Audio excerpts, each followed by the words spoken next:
Finally दोस्तों Skoda game का जो सेक्शन 2 है वो हमें देखने को मिलने वाला है। स्कोडा गेम 1 हमें पहले देखने को मिला था और इस पर बेस कई मूवीज़ हमें यानी एक दूसरे से रिलेटेड कई सीरीज़ हमें देखने को मिल चुकी है स्कोडा गेम की। और ये ऑफिशियल जो फर्स्ट जब पहला एक तरह से पार्ट आया था उसका अब देख एक तरह से दूसरा सेक्शन हमें देखने को मिला है। और ये फाइनली हमें 25 दिसंबर को लॉन्च होते हुए देखने को मिल रही है और 26 दिसंबर तक ये एक तरह से वर्ल्ड वाइड सभी जगह उपलब्ध करा दी जाएगी। आप नेटफ्लिक्स के प्लेटफॉर्म पर इसे एंजॉय कर पाओगे। तो आज हम इसी के बारे में बात कर रहे हैं, तो वीडियो को करते हैं अब आगे बढ़ाते हैं और उस जानकारी आपको आगे देते हैं। स्क्विड गेम कोरियाई एक दक्षिण कोरियाई dystopian survival thriller horror television series है जिसे ह्वांग डोंगह्युक ने नेटफ्लिक्स के लिए। यह सीरीज एक गुप्त प्रतियोगिता के इर्दगिर्द घूमती है जिसमें 456 खिलाड़ी जो सभी गहरी आर्थिक तंगी में है 45.6 बिलियन का पुरस्कार जीतने के मौके के लिए बच्चों के घातक खेलों की एक श्रृंखला खेलने के लिए अपनी जान जोखिम में डालते हैं। श्रृंखला का शीर्षक इसी नाम के कोरियाई बच्चों के खेल से लिया गया है। ह्वांग ने अपने स्वयं के आर्थिक संघर्षों के साथ साथ दक्षिण कोरिया और पूंजीवाद में वर्ग असमानता के आधार पर इस विचार की कल्पना की। 7-8 हालांकि उन्होंने 2009 में कहानी लिखी थी, लेकिन ह्वांग को इस विचार को निधि देने के लिए एक प्रोडक्शन कंपनी नहीं मिल पाई जब तक कि नेटफ्लिक्स ने अपने विदेशी प्रोग्रामिंग प्रसाद का विस्तार करने के अभियान के तहत 2019 के आसपास रुचि नहीं ली। स्क्विड गेम का पहला सीजन 17 सितंबर 2021 को दुनिया भर में रिलीज किया गया, जिसे आलोचकों की प्रशंसा और अंतर्राष्ट्रीय ध्यान मिला। यह नेटफ्लिक्स की सबसे ज्यादा देखी जाने वाली सीरीज बन गई और इसे कई प्रशंसाएं मिली। दूसरे सीजन का निर्माण जुलाई 2023 में शुरू हुआ और इसे 26 दिसंबर 2024 को रिलीज किया जाना है। इसके बाद 2025 में तीसरा और अंतिम सीजन रिलीज किया जाएगा। कथानक सीजन 1 दक्षिण कोरिया में सेओंग गिहुन एक तलाकशुदा पिता और कर्ज में डूबा जुआ खेलने वाला व्यसनी जो अपनी बुजुर्ग मां के साथ रहता है, उसे एक बड़े नकद पुरस्कार के लिए बच्चों के खेल की एक श्रृंखला खेलने के लिए आमंत्रित किया जाता है। प्रस्ताव स्वीकार करने पर उसे एक अज्ञात स्थान पर ले जाया जाता है जहां वह खुद को 455 अन्य खिलाड़ियों के बीच पाता है जो सभी गहरे वित्तीय संकट में है। खिलाड़ियों को हरे रंग के ट्रैकसूट पहनने के लिए मजबूर किया जाता है और गुलाबी जंपसूट पहने नकाबपोश गार्ड द्वारा हर समय उन पर नजर रखी जाती है। खेल की देखरेख फ्रंट मैन द्वारा की जाती है जो काला मुखौटा और काली वर्दी पहनता है।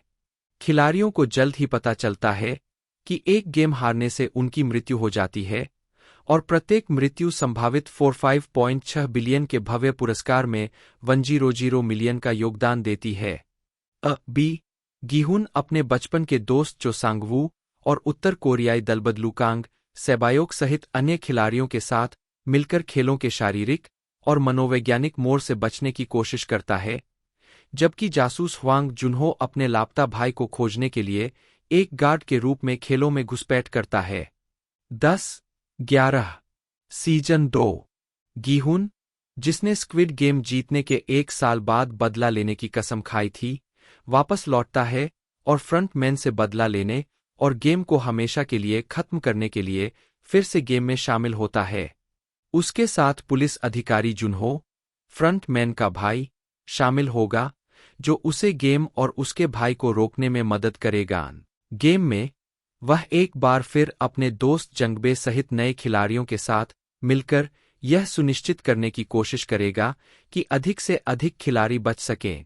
इल्नाम की मौत के बाद अब फ्रंट मैन गेम पर पूरी तरह से नियंत्रण रखता है। गिहुन को यह दिखाने की कोशिश करेगा कि लोगों की असली प्रकृति के कारण वह गेम को खत्म नहीं कर सकता। 12 कलाकार और पात्र। मुख्य लेख स्क्विड गेम के पात्रों की सूची। गालना लाल पोशाक में ली जंगजे सेओंग गिहुन, खिलाड़ी 456। औपचारिक पोशाक में पार्क हेसु चो संगवू, खिलाड़ी 218। वी हाजून कैजुअल पोशाक में वाई हाजून, पुलिस अधिकारी ह्वांग जुन्हो। जंग होयोन कैजुअल पोशाक में।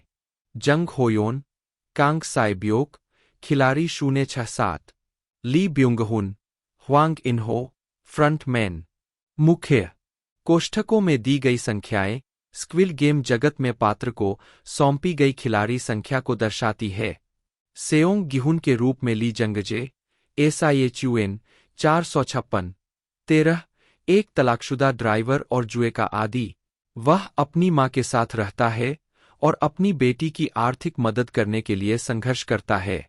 वह अपने कई ऋणों का निपटान करने और अपनी बेटी की कस्टडी पाने के लिए खुद को आर्थिक रूप से स्थिर साबित करने के लिए खेल में भाग लेता है, जिसे अपनी मां और सौतेले पिता के साथ संयुक्त राज्य अमेरिका के लिए रवाना होना है। गेम जीतने के बाद वह गेम और फ्रंट मैन को खत्म करने के लिए तैयार हो जाता है। सीजन 1 से 3। पार्क हेसु चोसांगवू, कोरियाई उच्चारण TOSU 218 C के रूप में 13, एक प्रतिभूति कंपनी में निवेश टीम के पूर्व प्रमुख। वह गिहुन का जूनियर सहपाठी था और सियोल नेशनल यूनिवर्सिटी में अध्ययन किया था। वह पुलिस से बचने के लिए खेल में शामिल होता है, जो उसे अपने ग्राहकों से पैसे चुराने और खराब निवेश से भारी कर्ज लेने के लिए चाहते हैं। सीजन 1। वाई हाजून ह्वांग जुनहो, कोरियाई उच्चारण HWADUNHO के रूप में 14, एक पुलिस अधिकारी और अंडरकवर जासूस जो अपने लापता भाई को खोजने के लिए एक गार्ड के रूप में प्रच्छन्न होकर खेल में घुस जाता है और पता चलता है कि उसका भाई फ्रंटमैन है, जो खुद खेलों का आयोजक है। सीजन 1 से 2। जंग होयोन कांग सेबायोक, कोरियाई उच्चारण KSBJK 067 के रूप में 15, उत्तर कोरिया के उत्तरी हैमग्योंग प्रांत से एक उत्तर कोरियाई दलबदलून। 16, वह एक दलाल के लिए भुगतान करने के लिए खेल में प्रवेश करती है, जो सीमा पार उसके माता पिता को बचा सकता है और अपने पुनर्मिलित परिवार के लिए एक घर खरीद सकता है। सीजन 1। ओ योंगसु ओह इलनाम, कोरियाई उच्चारण OIAM 001 के रूप में 17, एक बुजुर्ग व्यक्ति जिसे ब्रेन ट्यूमर है, जो बाहरी दुनिया में मरने का इंतजार करने के बजाय गेम खेलना पसंद करता है और जो बाद में गेम का निर्माता होने का खुलासा करता है। सीजन 1। हियो सुंगताई जंग देओक्सु, कोरियाई उच्चारण TADKSU 101 के रूप में 18, एक गैंगस्टर जो अपने बड़े जुए के कर्ज को चुकाने के लिए खेल में प्रवेश करता है, जिसमें उसके मालिक और अधीनस्थों से चुराए गए पैसे भी शामिल है। सीजन 1। अनुपम त्रिपाठी अली अब्दुल 199 के रूप में 17, पाकिस्तान से आया एक प्रवासी श्रमिक, जो अपने नियोक्ता द्वारा महीनों तक उसका वेतन रोके रखने के बाद अपने युवा परिवार के लिए खेल में प्रवेश करता है। सीजन 1। किम जूरियंग हान मिन्यो, कोरियाई उच्चारण HANMINJ 212 के रूप में 19, एक जोरदार और चालाक महिला। खेल में प्रवेश करने के उसके कारण अस्पष्ट है। सीजन 1। ली ब्युंगहुन ह्वांग इनहो, कोरियाई उच्चारण HWADINHO के रूप में फ्रंटमैन, गेम ओवरसियर और 2015 संस्करण में इनमें से पिछले विजेता, जो अपनी भागीदारी के बाद यह नहीं मानते कि वास्तव में अच्छे लोग हैं। 20। सीजन 2 से 3। अतिथि सीजन 1। इम सिवान ली म्युंगगी 333 के रूप में 21, 12, एक पूर्व यूट्यूबर जिसने क्रिप्टो घोटाले के परिणामस्वरूप पैसा खो दिया और वह जुन्ही का पूर्व प्रेमी है। सीजन 2। डेहो के रूप में कांग हानेउल 388, 21, 12, एक पूर्व समुद्री। सीजन 2।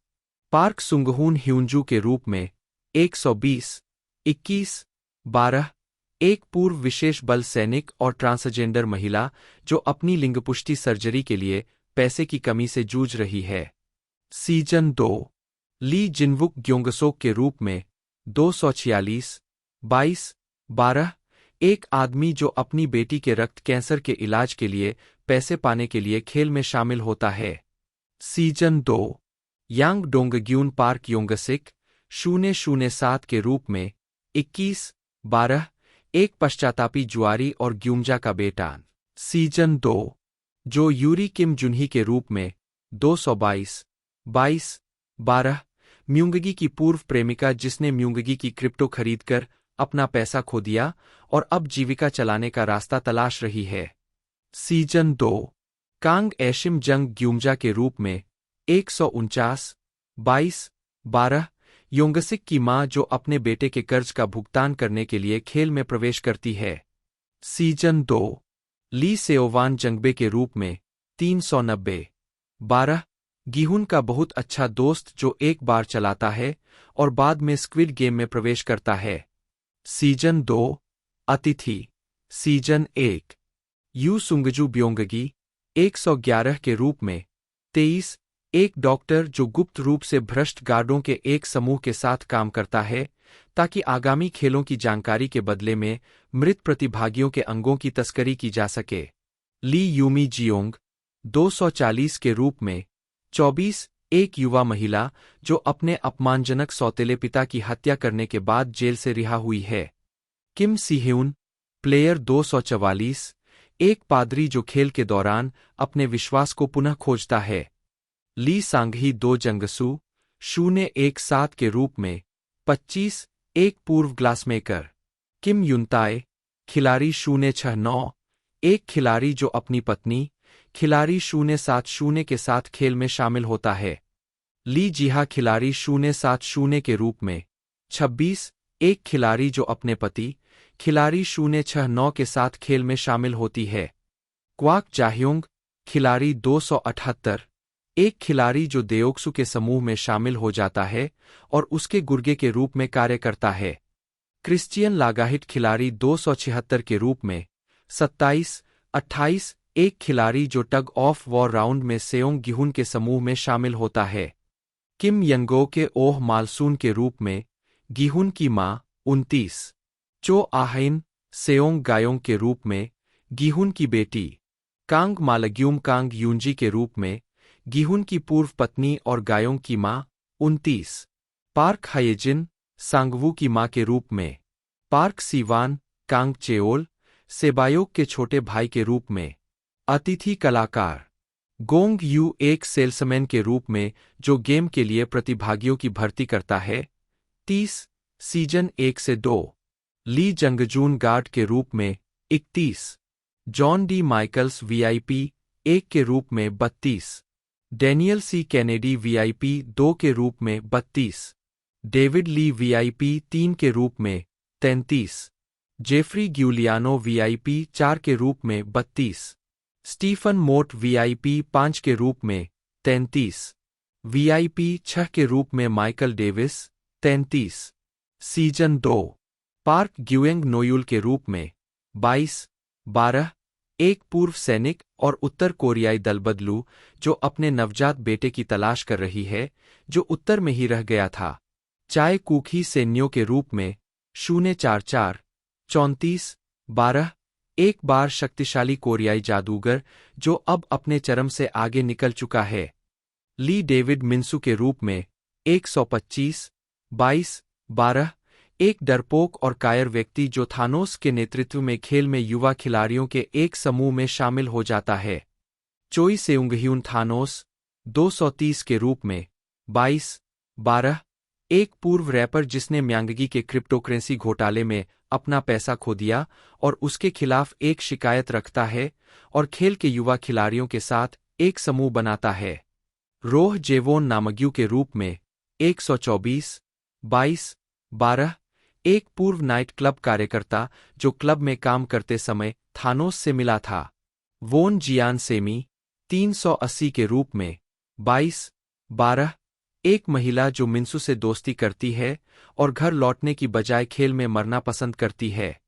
खिलाड़ी के रूप में किम सियून 095 35 36 37 12 जीन सेओखो 38 ओह दालसू 39 40 एपिसोड मौसम एपिसोड मूलतः जारी 1 9-17 सितंबर 2021 2 7 41 26 दिसंबर 2024 42 सीजन 1 2021 मुख्य लेख स्क्विड गेम सीजन 1 नहीं।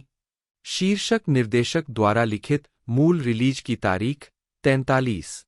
1 लाल बत्ती हरी बत्ती। लिप्यंतरन मुगुनघवा कोकोचे पिदोन्नाल, कोरियाई, डी ह्वांग डोंगह्युक 17 सितंबर 2021। 2 नरक।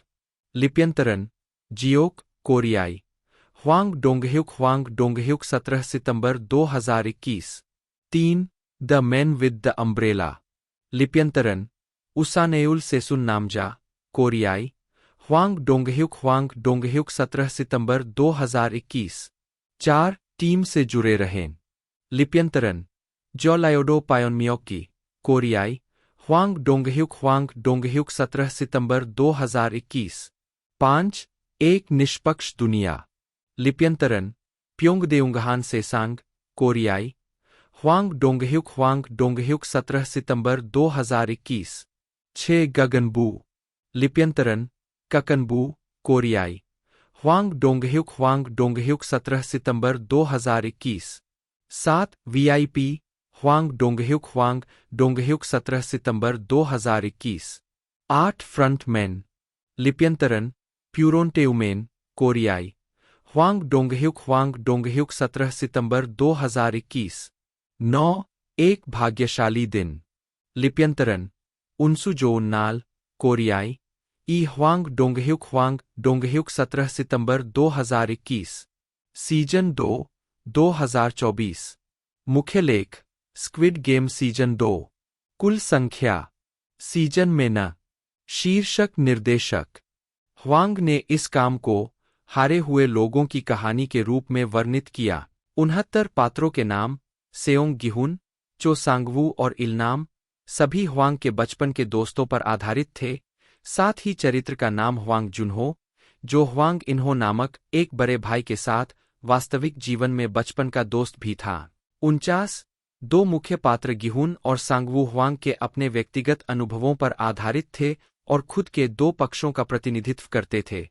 गिहुन ने सियोल के ससांगमुन जिले में आर्थिक रूप से वंचित एकल मां द्वारा पाले जाने के समान पहलुओं को साझा किया, जबकि सांगवू ने ह्वांग द्वारा अपने परिवार और परों से उच्च उम्मीदों के साथ सियोल नेशनल यूनिवर्सिटी में भाग लेने पर विचार किया।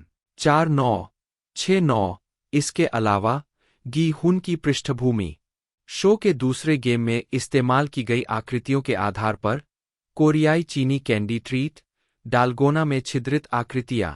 शो के भीतर खिलाड़ियों को आंतरिक आकृतियों को बरकरार रखना था।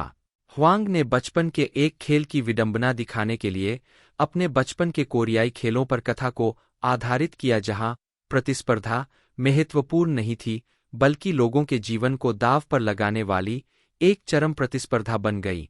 48 इसके अतिरिक्त, चूंकि उनकी प्रारंभिक स्क्रिप्ट फिल्म के लिए थी, इसलिए उन्होंने सरल नियमों के साथ बच्चों के खेल का उपयोग करना चुना, जो कि जटिल नियमों वाले खेलों का उपयोग करने वाली अन्य उत्तरजीविता प्रकार की फिल्मों के विपरीत समझाने में आसान थे। 56 उन्होंने जो केंद्रीय खेल चुना, स्क्विड गेम, 1970 और 1980 के दशक का एक लोकप्रिय कोरियाई बच्चों का खेल था। 55-71 ह्वांग ने स्क्विड गेम को बचपन का सबसे शारीरिक रूप से आक्रामक खेल के रूप में याद किया, जो मैंने एक बच्चे के रूप में पड़ोस की गलियों में खेला था। यही वजह है कि मुझे यह सबसे ज्यादा पसंद भी था। 72 शुरुआती गेम में डकजिस के रंग, जो नीले और लाल है, जापानी शहरी किंवदंती ब्लू पेपर, रेड पेपर से प्रेरित थे। 73 जी लाल बत्ती हरी बत्ती गेम का चयन एक बार में बहुत सारे हारने वालों को बनाने की इसकी क्षमता के कारण किया गया था। चयन के बारे में ह्वांग ने कहा, गेम का चयन इसलिए किया गया क्योंकि इतने सारे लोगों से भरा दृश्य बेतरतीब ढंग से हिलता और रुकता है, जिसे एक हास्यास्पद लेकिन दुखद समूह नृत्य के रूप में देखा जा सकता है। 48 ह्वांग ने मजाक में कहा कि उनके द्वारा चुना गया डालगोना कैंडी गेम डालगोना की बिक्री को प्रभावित कर सकता है। इसी तरह नेटफ्लिक्स की श्रृंखला किंगडम के प्रसारण के बाद कोरियाई गैट्स पारंपरिक टोपी की बिक्री बढ़ गई। 74 आकृति को मुक्त करने के लिए कैंडी को चाटना कुछ ऐसा था। 72 ह्वांग ने अन्य कोरियाई बच्चों के खेलों पर विचार किया था, जैसे गोंगगी, डोंग, डोंगरेमुन, और तुम मेरे घर क्यों आए? हाना इची मोनमे का एक कोरियाई संस्करण। 48। ह्वांग ने पूरी सीरीज खुद लिखी।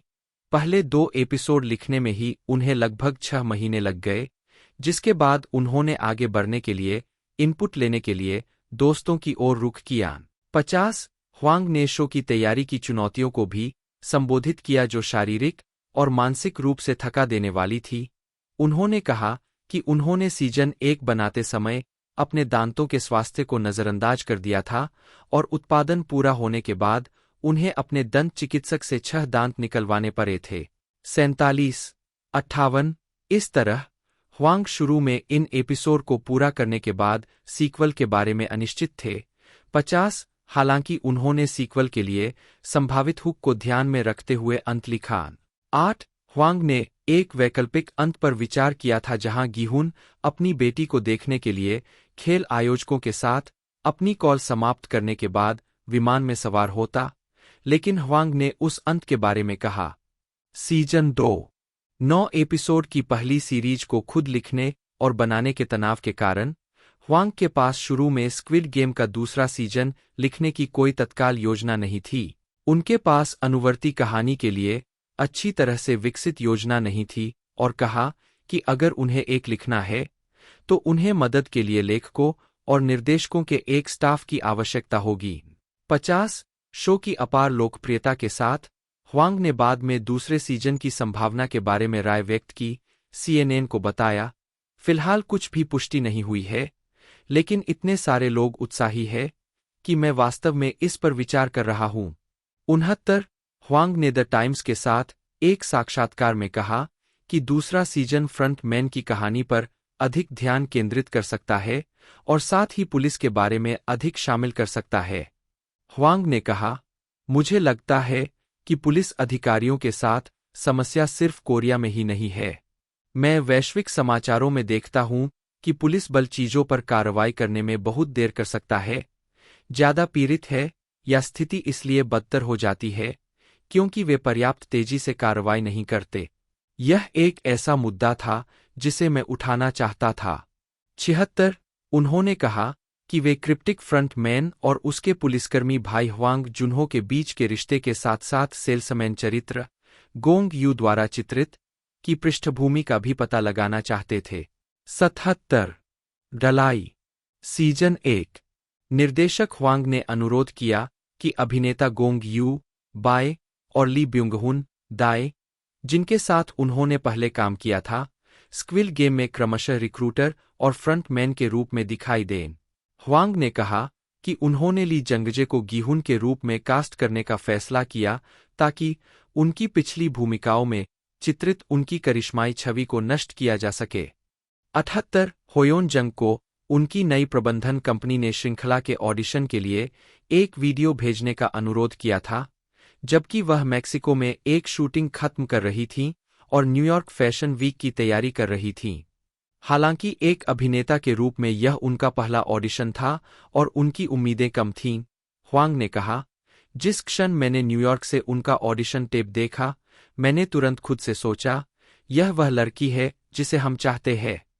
मेरी पहली धारणा यह थी कि वह एक अनियंत्रित घोड़े की तरह जंगली और स्वतंत्र है। 79, 80, 81। अनुपम त्रिपाठी को अली अब्दुल के रूप में कास्ट करने पर ह्वांग ने कहा, कोरिया में अच्छे विदेशी अभिनेता ढूंढना मुश्किल था। 82। गोंग यू और ली ब्युंग-हुन दोनों ने ह्वांग के साथ उनकी पिछली फिल्मों, क्रमशः साइलेस्ट और द फोर्ट्रेस के दौरान काम किया था, और ह्वांग ने दोनों को स्क्विड गेम में छोटी भूमिकाओं में आने के लिए कहा था। 79। अविश्वसनीय स्रोत।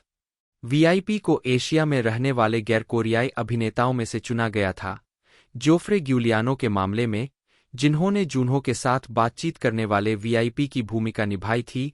Train to Busan presents peninsula में उनकी पिछली भूमिका ने उन्हें स्क्विड गेम के लिए कास्टिंग का नेतृत्व किया। 83। श्रृंखला के लिए कास्टिंग की पुष्टि 17 जून 2020 को की गई थी। 84। 2008 के आसपास ह्वांग डोंगह्युक ने एक अलग फिल्म स्क्रिप्ट के लिए निवेश पाने की असफल कोशिश की, जिसे उन्होंने लिखा था, और उन्हें उनकी मां और उनकी दादी को कर्ज लेना पड़ा, लेकिन देश के भीतर कर्ज संकट के बीच अभी भी संघर्ष करना पड़ा। 8:45 उन्होंने अपना खाली समय मैनहवांग, दक्षिण कोरियाई मंगा कैफे में बैटल रॉयल, लायर गेम और गैम्बलिंग एपोकेलिप्स, काइजी जैसे जापानी उत्तरजीविता मंगा पढ़ने में बिताया। 47:48 7:49 ह्वांग ने इन कार्यों में पात्रों की स्थिति की तुलना अपनी वर्तमान स्थिति से की और कर्ज से बाहर निकलने के लिए, पैसे जीतने के लिए, इस तरह के अस्तित्व के खेल में शामिल होने में सक्षम होने के विचार पर विचार किया, जिससे उन्हें 2009 में उस अवधारणा पर एक फिल्म की पटकथा लिखने के लिए प्रेरित किया गया। 49 ह्वांग ने कहा, मैं एक ऐसी कहानी लिखना चाहता था जो आधुनिक पूंजीवादी समाज के बारे में एक रूपक या दंतकथा हो, कुछ ऐसा जो अत्यधिक प्रतिस्पर्धा को दर्शाता हो, कुछ हद तक जीवन की चरम प्रतिस्पर्धा की तरह। लेकिन मैं चाहता था कि इसमें उन पात्रों का उपयोग किया जाए जिनसे हम सभी वास्तविक जीवन में मिले हैं। 50 ह्वांग को डर था कि उस समय कहानी समझने में बहुत कठिन और विचित्र थी। 47 ह्वांग ने अपनी कहानी विभिन्न कोरियाई उत्पादन समूहों और अभिनेताओं को बेचने की कोशिश की। 51 ह्वांग ने इस स्क्रिप्ट को एक तरफ रख दिया और अगले 10 वर्षों में 3 अन्य फिल्मों को सफलतापूर्वक पूरा किया, जिनमें क्राइम ड्रामा फिल्म साइलेस्ट 2011 और ऐतिहासिक ड्रामा फिल्म द फोर्ट्रेस 2017 शामिल है। 49 2010 के दशक में नेटफ्लिक्स ने उत्तरी अमेरिका के बाहर दर्शकों की संख्या में बड़ी वृद्धि देखी थी और कोरिया सहित अन्य क्षेत्रों में निर्माणों में निवेश करना शुरू कर दिया था। 52 2018 में नेटफ्लिक्स के सह-सीईओ टेड सारंडोस ने कहा कि वे विदेशी निर्माणों से अधिक सफलता की उम्मीद कर रहे थे।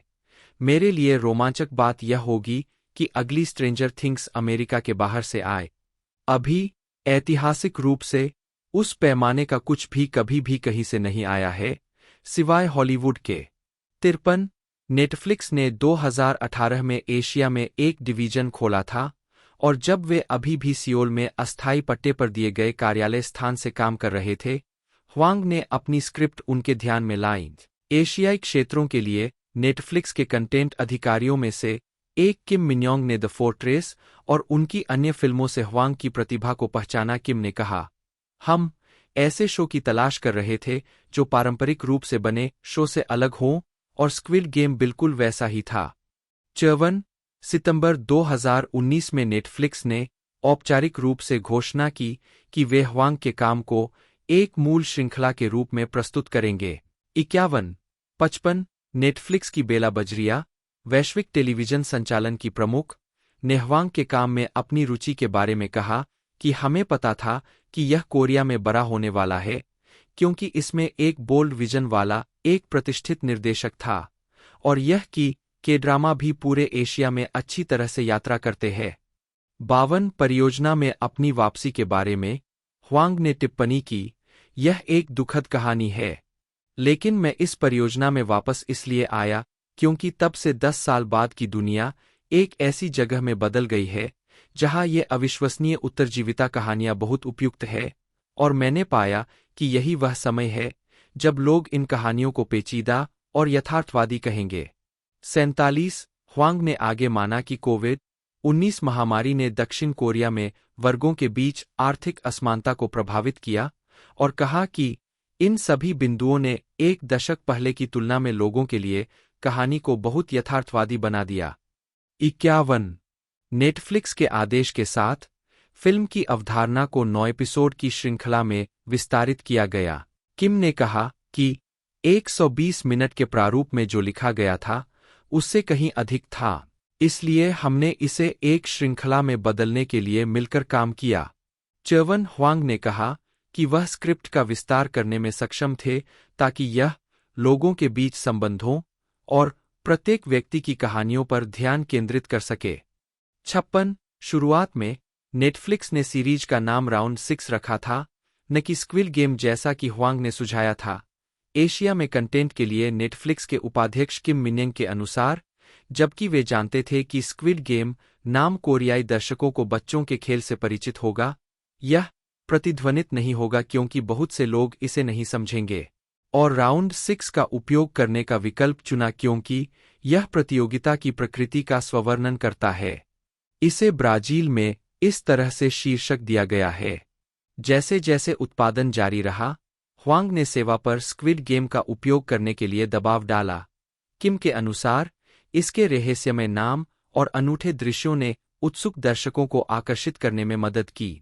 57 जिस समय ह्वांग ने श्रृंखला लिखी, उनका लक्ष्य श्रृंखला को कम से कम एक दिन के लिए संयुक्त राज्य अमेरिका में नेटफ्लिक्स में सबसे ज्यादा देखे जाने वाले शो तक पहुंचाना था। 8 ह्वांग ने शुरू में श्रृंखला को 8 एपिसोड के रूप में लिखा था, जो अन्य नेटफ्लिक्स शो के बराबर था, लेकिन पाया कि अंतिम एपिसोड की सामग्री उनकी योजना से अधिक लंबी थी, इसलिए इसे 2 भागों में विभाजित किया गया। 58 सीजन 2 अक्टूबर 2021 के अंत में ह्वांग ने कहा कि वह दूसरे सीजन के बारे में नेटफ्लिक्स के साथ चर्चा कर रहे थे। 8 उन्होंने दिसंबर 2021 में आगे कहा कि वह नेटफ्लिक्स के साथ तीसरे सीजन पर भी चर्चा कर रहे थे। 59 ह्वांग पहले एक और फिल्म का निर्माण करना चाहते थे, साथ ही नेटफ्लिक्स के साथ एक अनुबंध सुरक्षित करना चाहते थे ताकि वे स्क्विड गेम के आगे के सीजन के साथ साथ अतिरिक्त फिल्में रिलीज कर सके, ताकि केवल स्क्विड गेम के लिए जाने से बचा जा सके। 8 ह्वांग ने पुष्टि की कि उन्होंने नवंबर 2021 में एक प्रेस इवेंट के दौरान दूसरे सीजन पर अवधारणा का काम शुरू कर दिया था, जिसमें ली जंगजे को गीहुन की भूमिका को फिर से लाने की योजना थी। 60 नेटफ्लिक्स ने ह्वांग की टिप्पणियों के जवाब में कहा कि उन्होंने अभी तक आधिकारिक तौर पर दूसरे सीजन को हरी झंडी नहीं दी है, लेकिन ह्वांग के साथ एक के लिए चर्चा कर रहे हैं। 61 जनवरी 2022 में एक अर्निंग कॉल के दौरान नेटफ्लिक्स के सारंडोस ने दूसरे सीजन के बारे में पूछे जाने पर कहा, बिल्कुल, स्क्विड गेम ब्रह्मांड अभी शुरू हुआ है। 62 63 64 ह्वांग ने अप्रैल 2022 में कहा कि वह वर्तमान में किलिंग ओल्ड पीपल क्लब पर काम कर रहे थे, जो कि अम्बर्टो इको पागल दुनिया को समझने का दिखावा करने का तरीका द्वारा पेप शैतान अलेपे chronicles of a liquid society नामक कार्य का रूपांतरण है, और अनुमान लगाया कि स्क्विड गेम का दूसरा सीजन 2024 तक पूरा हो जाएगा और प्रसारित किया जाएगा। 65 नेटफ्लिक्स ने पुष्टि की कि दूसरे सीजन को जून 2022 में हरी झंडी दे दी गई थी। 66 67 इसे 26 दिसंबर 2024 को रिलीज किया जाएगा। 68 अक्टूबर 2021 में हॉलीवुड रिपोर्टर ने नेटफ्लिक्स एशिया के कार्यकारी किम मिन्योंग का साक्षात्कार लिया, जिन्होंने कहा कि कंपनी श्रृंखला के संभावित वीडियो गेम अनुकूलन पर विचार कर रही थी। 57 नेटफ्लिक्स ने स्क्विड गेम को मर्चेंडाइजिंग के लिए लाइसेंस दिया है। जनवरी 2022 में यंगही विनाइल फिगर रिलीज किया गया। 125 फनको ने मई 2022 में स्क्विड गेम थीम वाली फनको पॉप मूर्तियों का एक सेट रिलीज किया। 126 स्वागत आलोचनात्मक स्वीकार्यता, शो को आलोचकों की प्रशंसा मिली। 127 समीक्षा एग्रीगेटर वेबसाइट रॉटन टोमाटोज पर 76 समीक्षाओं के आधार पर सीरीज की स्वीकृति रेटिंग 95% है, जिसकी औसत रेटिंग 8.110 है। वेबसाइट के आलोचकों की आम सहमति में लिखा है, स्क्विड गेम की बेहिचक क्रूरता दिल के कमजोर लोगों के लिए नहीं है, लेकिन तीखी सामाजिक टिप्पणी और आश्चर्यजनक रूप से कोमल कोर दर्शकों को स्क्रीन से चिपकाए रखेगा, भले ही वे इसे अपनी उंगलियों के बीच देखते हुए ही क्यों न देखें। 128 मेटाक्रिटिक पर 13 आलोचकों के आधार पर सीरीज का भारित औसत स्कोर 100 में से 69 है, जो आमतौर पर अनुकूल समीक्षा दर्शाता है। 129 डिसाइडर के जोएल केलर ने कहा कि शो की अवधारणा रचनात्मक थी। कथा के बारे में लिखते समय उन्होंने इसे एक कसी हुई कथा और एक ऐसी कहानी के रूप में वर्णित किया जिसमें तनावपूर्ण और रोमांचक होने की क्षमता है। केलर ने निष्कर्ष निकाला, इसे स्ट्रीम करें। स्क्विड गेम एक नया विचार लेता है और इसे एक रोमांचक नाटक में बदल देता है। हमें उम्मीद है कि यह उस तनाव को बनाए रखेगा जो हमने पूरे सीजन में पिछले 20 मिनट में देखा था। 130 साउथ चाइना मॉर्निंग पोस्ट के पियर्स कॉनरन ने सीरीज को 5 में से 4.5 स्टार दिए और लिखा, कुल मिलाकर यह अभी भी नेटफ्लिक्स कोरिया का एक बेहद मनोरंजक स्लैम डंक है, जिसे दुनिया भर में इसके पूर्ववर्तियों की तरह अपनाया जाने की संभावना है। 131 एनएमई के हिज्जिर जुनैनी ने सीरीज को 5 में से 4 स्टार दिए और कहा, विषयगत बुद्धिमत्ता से अलग, स्क्विड गेम भी एक बेहतरीन शो है, इसकी आंतरिक प्रतिस्पर्धा तत्व की बदौलत। 132 द ग्लोब एंड मेल के जॉन डॉयल ने श्रृंखला को एक साहसी, अंधेरे, महत्वाकांक्षी कहानी, कभी कभी दिल को छू लेने वाली और कभी कभी डरावनी के रूप में वर्णित किया और कहा, इसकी शक्ति इस समझ में है कि पैसा ही जीवित रहने का साधन है। यह हंगर गेम्स जैसी कोई डायस्टोपियन कल्पना नहीं है, यह अपनी सभी जटिल भयावहताओं में वर्तमान जीवन है। 133 द एज के कार्ल क्विन ने श्रृंखला को बहुत अधिक व्युत्पन्न के रूप में वर्णित किया, लेकिन लिखा, दो तनाव है जो स्क्विड गेम को ऊपर उठाते हैं। एक कथा के भीतर है, जहां व्यक्ति की प्रधानता समुदाय की धारणा के साथ सीधे टकराव में है, और जहां पसंद का भ्रम शोषण के सभी तरीकों को सही ठहराता है। 134 द हिंदू के एस पूर्वजा ने लिखा कि 9 एपिसोड अपने दर्शकों को भयभीत करने में कामयाब होते हैं, फिर भी शो में निवेश करते हैं। इसका श्रेय रेजर शार्प लेखन और इसके कलाकारों द्वारा सम्मोहक प्रदर्शन को जाता है। 135 इवनिंग स्टैंडर्ड की आभा शाह ने लिखा कि श्रृंखला कसकर लिखी गई थी, प्रत्येक एपिसोड में इतनी गति थी कि यह वास्तव में देखने लायक थी, और इसके विषयों की प्रशंसा सार्वभौमिक रूप से आकर्षक के रूप में की। 136 द टाइम्स के ह्यूगो रिफकाइंड ने श्रृंखला के कुछ हिस्सों को बहुत धीमा बताया, लेकिन कहा कि यह निश्चित रूप से दिलचस्प था, और लिखा, इसके पीछे लगभग लवक्राफ्टियन डरावनी भावना है, जो सामान्य जीवन को जीने योग्य नहीं बनाती है, और पृष्ठभूमि में विशाल अज्ञात शक्तियां हैं जो आपके मरने पर मुस्कुराती रहेंगी। 137 द न्यूयॉर्क टाइम्स के लिए लिखते हुए टीवी समीक्षक माइक हेल ने स्क्विड गेम को पूरी तरह से पारंपरिक और पूरी तरह से पूर्वानुमानित मेलोड्रामा पाया, जिसमें आंखों को पकड़ने वाला लेकिन विशेष रूप से दिलचस्प नहीं प्रोडक्शन डिजाइन और कॉस्ट्यूमिंग था। उन्होंने यह भी सोचा कि श्रृंखला का समकालीन सामाजिक प्रासंगिकता का दिखावा इसकी हल्के से अधिक बीमार हिंसा को सही ठहराने में विफल रहा, और सोचा कि इसके पात्र परिवार और विशिष्ट युद्ध के मैदान का उथला संयोजन थे। 138 वैरायटी के डैनियल डिएडारियो ने लिखा, जोकर की तरह इसमें दोनों तरह से जोर दिया गया है कि एक संस्कृति जो हिंसा पैदा कर सकती है वह स्वाभाविक रूप से बीमार और विक्षिप्त है, जबकि बीमार विक्षिप्तता का एक बेतहाशा अतिरंजित संस्करण इस तरह से पेश किया जाता है कि यह अधिकतम तनावपूर्ण और मनोरंजक हो। 139 स्क्विड गेम की लोकप्रियता के कारण सिंगापुर के राष्ट्रीय समाचार पत्र द स्ट्रेट्स टाइम्स ने शो के निर्देशक ह्वांग को दिसंबर 2021 में the Straits Times Asian of the year नामित किया। 140 दर्शकों की संख्या पूरी श्रृंखला में वृत्त, त्रिभुज और वर्गाकार आकृतियों की तिकड़ी खिलाड़ियों को भर्ती करने के लिए दिए गए कार्डों पर, गार्ड के मुखौटों पर और शो के शीर्षक के अंदर अक्सर दिखाई देती है। ये बच्चों के स्क्विड ओजिंगइयो के खेल के मैदान से जुड़ी आकृतियां हैं। इनका उपयोग परिसर के भीतर गार्डों के पदानुक्रम का प्रतिनिधित्व करने के लिए भी किया जाता है। चींटी कॉलोनी के साथ तुलना के बाद वृत्त वाले गार्ड को श्रमिक, त्रिभुज को सैनिक और वर्ग को प्रबंधक माना जाता है। यह भी देखे कोरियाई सम्मानसूचक शब्द। इसके अलावा कोरियाई वर्णमाला हंगुल में वृत्त रोमनकृत अक्षर रो का प्रतिनिधित्व करता है, त्रिभुज अक्षर जे के भाग का प्रतिनिधित्व करता है और वर्ग अक्षर एम का प्रतिनिधित्व करता है। साथ में ओजेएम ओजिंगइयो गीम के रोमनकृत आद्याक्षर है, जो स्क्विड गेम का कोरियाई अनुवाद है। 100 सीजन 2 दूसरे सीजन के लिए मुख्य फोटोग्राफी जुलाई 2023 में शुरू होने वाली थी और कम से कम 10 महीने तक चलने की उम्मीद थी।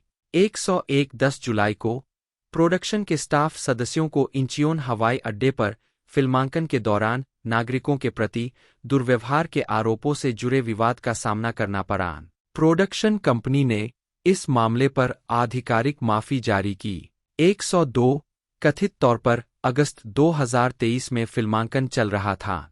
103 जुलाई 2024 को फिल्मांकन समाप्त हुआ और तीसरे सीजन के साथ साथ बैक टू बैक फिल्माया गया।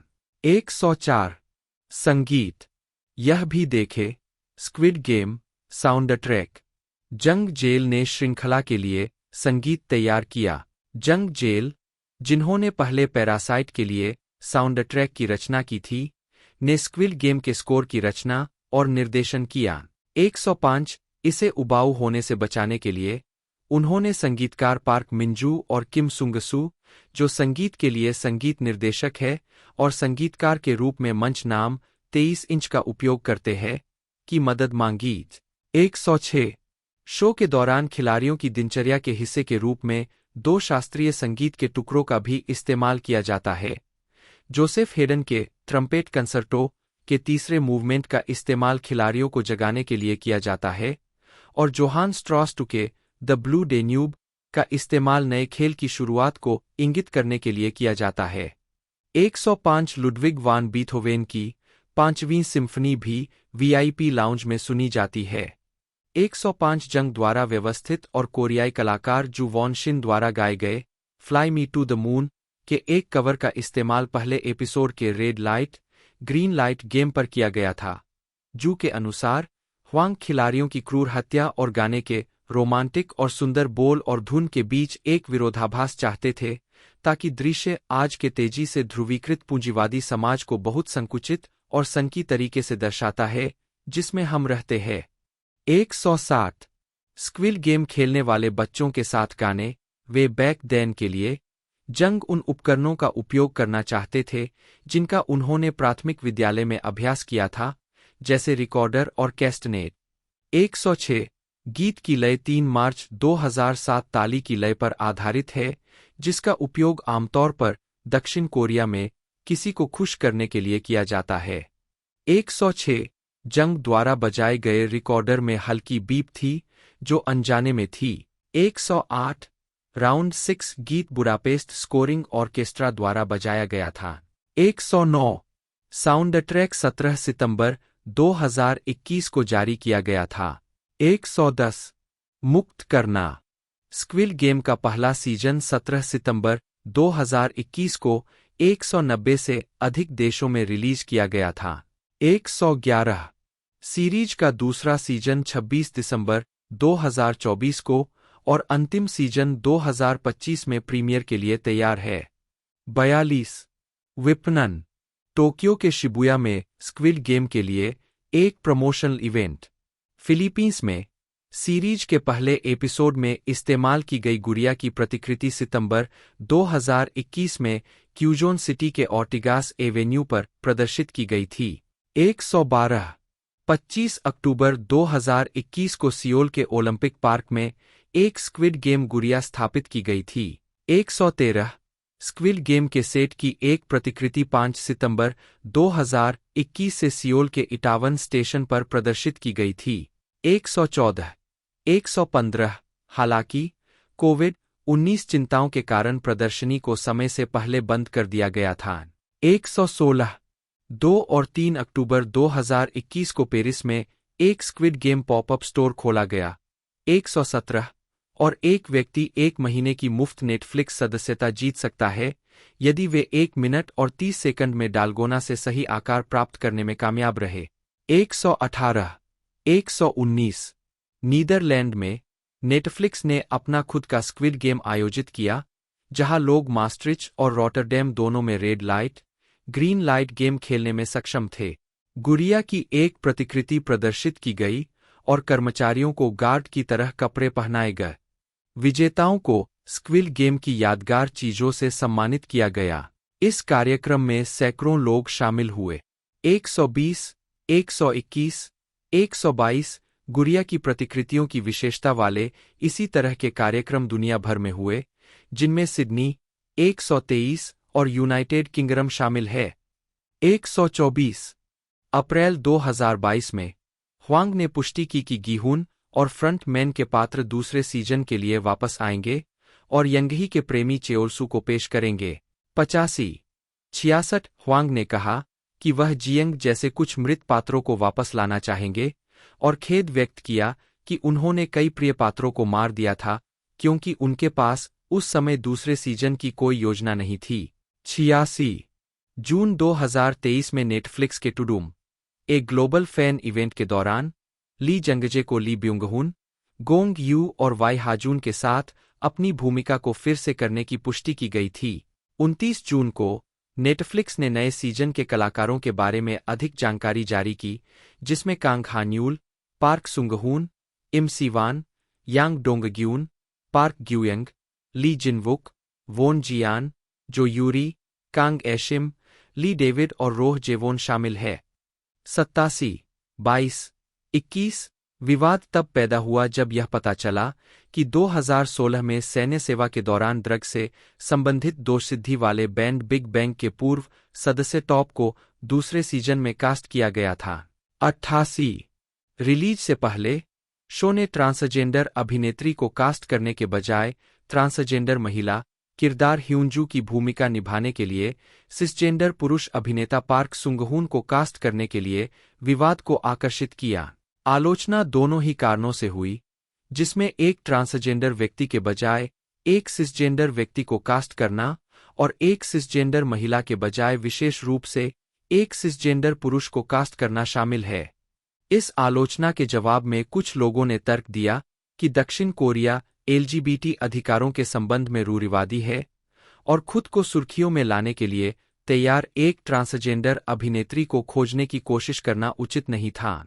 89-90 वेशभूषा, सेट डिजाइन और फिल्मांकन। सीजन 1 बाहरी video icon squid game behind the scenes Netflix से। श्रृंखला का निर्माण और फिल्मांकन जून से अक्टूबर 2020 तक चला, जिसमें कोविड-19 महामारी के कारण 1 महीने का अनिवार्य ब्रेक भी शामिल था। 91 शहर के दृश्यों को डेजॉन में फिल्माया गया, 92 जबकि द्वीप के सेट के टुकड़े ओंगजिन में स्थित सेओंगापडो पर फिल्माए गए। 93 शो के ग्राफिक डिजाइन में ओजिनो स्क्विड की आकृतियों का बहुत अधिक योगदान रहा। चूंकि नेटफ्लिक्स वैश्विक दर्शकों के लिए काम को लक्षित कर रहा था, इसलिए दृश्यों पर जोर दिया गया और बच्चों के खेल के कुछ नियमों को भाषा की बाधा से जुड़ी संभावित समस्याओं से बचने के लिए सरल बनाया गया। 51 रंगीन सेट और वेशभूषा को एक काल्पनिक दुनिया की तरह दिखने के लिए डिजाइन किया गया था। खिलाड़ी और सैनिक प्रत्येक एक विशिष्ट रंग पहनते हैं ताकि व्यक्तित्व की भावना कम हो और दो समूहों के बीच अंतर पर जोर दिया जा सके। 48 खिलाड़ियों द्वारा पहने गए हरे रंग के ट्रैकसूट 1970 के दशक के एथलेटिक पहनावे से प्रेरित थे, जिसे ट्रेनिंगबॉक कोरियाई के रूप में जाना जाता है। 94 भूल भुलैया जैसे गलियारे और सीरियों ने एमसी एस्टर के 4 आयामी सीरी चित्रों से प्रेरणा ली, जिसमें रिलेटिविटी भी शामिल है। प्रोडक्शन डिजाइनर चाय क्यूंग सन ने कहा, चाय 1970 के दशक की सैमाउल उंडोंग राजनीतिक पहल से भी प्रेरित थे, जिसका उद्देश्य ग्रामीण कोरियाई गांवों का आधुनिकीकरण करना था। 96 पूरे शो में मिंट ग्रीन और गुलाबी रंग की थीम 1970 और 1980 के दशक में कोरियाई स्कूलों की एक आम थीम थी। हरे रंग के सूट वाले किरदार गार्ड आउटफिट और सीरी वाले कमरे में इसके इस्तेमाल के जरिए गुलाबी रंग के साथ डर के जुड़ाव को विकसित करते हैं। 97-95 चाय के अनुसार खिलाड़ियों के शयनगृह की कल्पना सड़क पर छोड़े गए लोगों की अवधारणा के साथ की गई थी। इसका उपयोग रसाक्षी के खेल में भी किया गया था। 97 कमरे को सफेद टाइलों और वाहनों की सुरंग की तरह घुमावदार उद्घाटन का उपयोग करके डिजाइन किया गया था। बिस्तर और सीरियों को शुरू में गोदाम की अलमारियों की तरह दिखने के लिए रखा गया था, लेकिन जैसे जैसे एपिसोड आगे बढ़े और इन साजसज्जा का इस्तेमाल अस्थायी बचाव के रूप में किया गया, उन्होंने टूटी हुई सीरियों और सीरियों का रूप ले लिया, जिसका अर्थ है कि चाय के अनुसार इन खिलाड़ियों को बिना किसी रास्ते के फंसाया गया था। 97 8वें एपिसोड में हुआ डिनर सीन जूडी शिकागो की art installation the dinner party से प्रेरित था। 95 कई क्षेत्रों की दीवारें जहां खेल हुए थे, रेने मैग्रिट की the empire of light series से प्रेरित होकर आसमान में रंगी गई थीं। 95 क्रू ने मार्बल्स गेम के लिए सेट तैयार करने में सबसे अधिक समय बिताया, जिससे यथार्थवाद और नकलीपन का मिश्रण तैयार हुआ ताकि गेम के जीवन और मृत्यु की प्रकृति को प्रतिबिंबित किया जा सके। 98 चाय ने कहा कि इस सेट को छोटे नाटकीय चरणों के संयोजन के रूप में डिजाइन किया गया था। प्रत्येक चरण प्लेयर 001 की यादों के कुछ हिस्सों का प्रतिनिधित्व करता है। 97 वीआईपी कमरा डिजाइन किए जाने वाले अंतिम टुकड़ों में से एक था, और चाय ने कहा कि उन्होंने इसके लिए वेशभूषा और कमरे दोनों के लिए एक पशु आधारित थीम पर फैसला किया। वीआईपी ऐसे लोग हैं जो मनोरंजन के लिए अन्य लोगों की जान लेते हैं और उन्हें शतरंज की बिसात पर खेल के मोहरों की तरह मानते हैं, इसलिए मैं कमरे के लिए एक शक्तिशाली और सहज रूप बनाना चाहता था। 97 अधिकांश सेट व्यावहारिक सेट और क्रोमा की पृष्ठभूमि का संयोजन थे। उदाहरण के लिए ग्लास स्टेपिंग स्टोन्स के दृश्यों में सेट, जिसे वीआईपी के लिए प्रदर्शन करने वाले खिलाड़ियों के लिए एक सर्कस टेंट की तरह डिजाइन किया गया था, जमीन से केवल 1.5 मीटर 4.9 फीट ऊपर था। पोस्ट प्रोडक्शन में ऊंचाई का अनुकरण करने के लिए क्रोमा की स्क्रीन का उपयोग किया गया था। फिल्मांकन में यह अभिनेताओं को परेशान करने के लिए जमीन से काफी दूर था, जिसने दृश्य में योगदान दिया। 98 97 रस्साकशी का सेट वास्तव में जमीन से 10 मीटर 33 फीट से अधिक ऊपर स्थापित किया गया था, जिसने ऊंचाई के डर से कुछ अभिनेताओं के लिए चिंता पैदा की। 97 पहले episode red light green light में रोबोट गुड़िया योंगही से प्रेरित थी, जो एक चरित्र है जो 1970 और 1980 के दशक में कोरियाई पाठ्यपुस्तकों चुलसू और यंगही के कवर पर दिखाई दिया था। 95 और उसका हेयर स्टाइल ह्वांग की बेटी से प्रेरित था। 94 97 गुड़िया कोरियाई में गाती है, मुगुनगवा फूल खिल गया है, दक्षिण कोरिया के राष्ट्रीय फूल हिबिस्कस सिरियकस का जिक्र करते हुए। 72 चाय के अनुसार इस परिचित चरित्र का उपयोग बचपन की यादों और खिलाड़ियों में डर पैदा करने के लिए किया गया था। 97 इसी तरह डालगोना गेम के लिए सेट, खेल के मैदान के उपकरणों के विशाल टुकड़ों का उपयोग करके खिलाड़ियों की बचपन की यादों को जगाने के लिए था। 97 the man with the umbrella में इस्तेमाल किए गए डालगोना को डेहंगनो के एक स्ट्रीट वेंडर ने बनाया था। 99 जनता की प्रतिक्रिया और प्रभाव, श्रृंखला में गार्ड की भूमिका निभाते लोग। स्क्विड गेम को कोरियाई लहर के नवीनतम उदाहरणों में से एक माना जाता है। 2010 के दशक की शुरुआत से अंतर्राष्ट्रीय ध्यान आकर्षित करने के लिए लोकप्रिय दक्षिण कोरियाई मीडिया की बढ़ती प्रवृत्ति, बीटीएस जैसे लोकप्रिय कोरियाई पॉप कृत्यों और पैरासाइट जैसी कोरियाई नाटकों और फिल्मों के समान, नेटफ्लिक्स और यूट्यूब जैसी स्ट्रीमिंग सेवाओं के कारण इस तरह के कार्यों ने अधिक ध्यान आकर्षित किया था, जो पारंपरिक रूप से देश के राष्ट्रीय प्रसारकों द्वारा नियंत्रित दक्षिण कोरियाई सामग्री को दुनिया भर में उपलब्ध कराते हैं। इसके अलावा द न्यूयॉर्क टाइम्स के चोई सांगहुन के अनुसार दक्षिण कोरियाई रचनाकारों के पास विदेशी कार्यों से विचार लेने और उस पर अपना सांस्कृतिक स्पिन लगाने का एक तरीका है जो अधिक दर्शकों को आकर्षित करता है। 165 जबकि सभी अभिनेताओं ने स्क्विड गेम के प्रीमियर के बाद के हफ्तों में अपने सोशल मीडिया अकाउंट पर फॉलोअर्स में बढ़ोतरी देखी, होयोन जंग ने सबसे बड़ी बढ़ोतरी देखी, जो स्क्विड गेम के प्रीमियर के 3 हफ्तों के बाद लगभग 4 लाख से बढ़कर 13 मिलियन से अधिक फॉलोअर्स हो गई। 166 और नवंबर 2021 तक 23.5 मिलियन से अधिक तक पहुंच गई। 167 अक्टूबर 2021 में फैशन ब्रांड लुई वुइटन ने जंग को फैशन, घड़ियों और गहनों के लिए अपने नए वैश्विक राजदूत के रूप में घोषित किया। क्रिएटिव डायरेक्टर निकोलस गेस्क्वियर ने कहा कि वह स्क्विड गेम में उनके प्रदर्शन से तुरंत जंग की महान प्रतिभा और शानदार व्यक्तित्व के प्यार में पड़ गए। 168 ओ योंगसू, जिनका स्क्विड गेम से पहले कोरियाई थिएटर और फिल्म में एक मामूली करियर था, शो के बाद अपनी नई प्रसिद्धि से आश्चर्यचकित थे। कास्टिंग एजेंट की कमी के कारण उन्हें विभिन्न भूमिकाओं में आने के लिए आने वाली कॉल की मात्रा को संभालने के लिए अपनी बेटी की मदद लेनी पड़ी। 169 कई प्रमुख प्रतिभा एजेंसियों ने ह्वांग और स्क्विड गेम के प्रमुख अभिनेताओं को इसके डेब्यू के बाद के महीनों में साइन करने की मांग की, जिसमें जंग नवंबर 2021 के मध्य तक क्रिएटिव आर्टिस्ट एजेंसी के साथ साइन करने वाले पहले व्यक्ति थे। दक्षिण कोरिया में स्क्विड गेम की लोकप्रियता के कारण नेटवर्क ट्रैफिक में उछाल आया, जिसके कारण एसके ब्रॉडबैंड ने नेटफ्लिक्स के खिलाफ मुकदमा दायर किया, जिसमें कार्यक्रम से जुड़े ब्रॉडबैंड उपयोग और रखरखाव लागतों में वृद्धि के लिए मौद्रिक हर्जाना मांगा गया। 170 सितंबर 2023 तक एसके ब्रॉडबैंड और नेटफ्लिक्स दोनों ने मुकदमा छोड़ने पर सहमति व्यक्त की और इसके बजाय भागीदार बनने का विकल्प चुना। एसके ब्रॉडबैंड ने नेटफ्लिक्स को अपनी सेवाओं के हिस्से के रूप में पैकेज किया।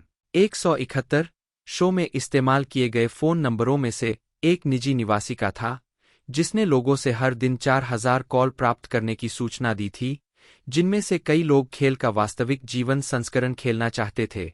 172 नेटफ्लिक्स ने कहा कि वे नंबर को हटाने के लिए शो को संपादित करेंगे।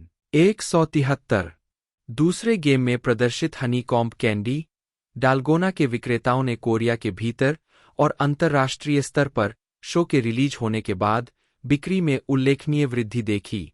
174 175 शो में पहने जाने वाले रोजमर्रा के कपड़ों से मिलते-जुलते कपड़ों की वस्तुओं ने शो के शुरुआती प्रसारण के बाद के हफ्तों में बिक्री में बड़ी वृद्धि देखी, जैसे वैन स्लिप-ऑन जूते जिनकी बिक्री में 7800% की बढ़ोतरी हुई। वैरायटी ने इस बिक्री में वृद्धि का श्रेय शो से प्रेरित हैलोवीन वेशभूषा की तैयारी को दिया। 176 177 178 शो में दिखाए जाने वाले अन्य पोशाक प्रॉप्स के विक्रेता, जैसे गार्ड के मुखौटे, शो के प्रीमियर के बाद हैलोवीन से पहले बिक्री में भी बढ़ोतरी देखी। 179 दक्षिण कोरिया में परिधान उद्योग ने एक संक्षिप्त पुनरुत्थान देखा क्योंकि शो पर आधारित हरे ट्रैकसूट की मांग बढ़ी। 180 शो के रिलीज होने के फौरन बाद सोशल मीडिया के यूजर्स ने स्क्विड गेम में दिखाए गए कुछ गेम्स को इंटरनेट चैलेंज के रूप में अपना लिया, जिसमें पहला red light, green light game और दूसरा हनीकॉम्ब कुकी गेम शामिल था। 181 उपयोगकर्ता निर्मित सामग्री का समर्थन करने वाले वीडियो गेम के उपयोगकर्ता, जैसे कि रोबॉक्स, फोर्टनाइट क्रिएटिव और ग्रैंड थेफ्ट ऑटो ऑनलाइन, ने इन प्रणालियों के भीतर कई गेम बनाए जो कि स्क्विड गेम चुनौतियों में से एक या अधिक पर आधारित थे। 182 183 184 स्क्विड गेम की लोकप्रियता के जवाब में क्रैब गेम नाम का एक वीडियो गेम भी बनाया गया था। 185 कुछ समूहों ने शो के प्रशंसकों के लिए सुरक्षित, नकली स्क्विड गेम इवेंट आयोजित करने के लिए भी काम किया। 186 187 188 यूनाइटेड किंगडम के कई स्कूलों ने देखा कि शो के वयस्क दर्शकों को ध्यान में रखकर बनाए जाने के बावजूद छोटे बच्चे स्कूल की छुट्टी के दौरान स्क्विड गेम के कुछ गेम की नकल कर रहे थे और माता-पिता को इन गतिविधियों के बारे में चेतावनी दी। 189 क्यूबेक, कनारा और न्यूयॉर्क के फेटविल एमेलियस सेंट्रल स्कूल डिस्ट्रिक्ट में माता-पिता और स्कूल बोर्डों ने भी छोटे बच्चों को स्क्विड गेम के गेम की नकल करते हुए देखा है और माता-पिता को चेतावनी देने और स्कूल परिसर से ऐसी गतिविधियों पर प्रतिबंध लगाने जैसे कदम उठाए हैं। 190 191 चीनी ऑनलाइन वीडियो प्लेटफॉर्म यूकू ने अक्टूबर 2021 में 2022 में शो स्क्विड विक्ट्री यूयू डिशेंगली लॉन्च करने की योजना की घोषणा की। आगामी शो, जिसे शुरू में विक्ट्री ऑफ स्क्विड नाम दिया गया था, कि चीनी नेटिजन्स द्वारा कड़ी आलोचना की गई थी जब पता चला कि इसने स्क्विड गेम के कथानक और विषयों की चोरी की है। आलोचना का सामना करने के बाद कंपनी ने माफी मांगी और कहा कि शो के पोस्टर और शीर्षक को छोड़ दिया गया था। बाद में यूकू ने एक नया पोस्टर साझा किया और घोषणा की कि शो का नाम बदलकर गेम की विजय कर दिया गया है। 192 अविश्वसनीय स्रोत। 193 194 स्क्विड गेम पर 2014 की जापानी film as the gods will की नकल करने का आरोप लगाया गया है, क्योंकि दोनों में बच्चों के खेल शामिल है जहां हारने की सजा मौत है।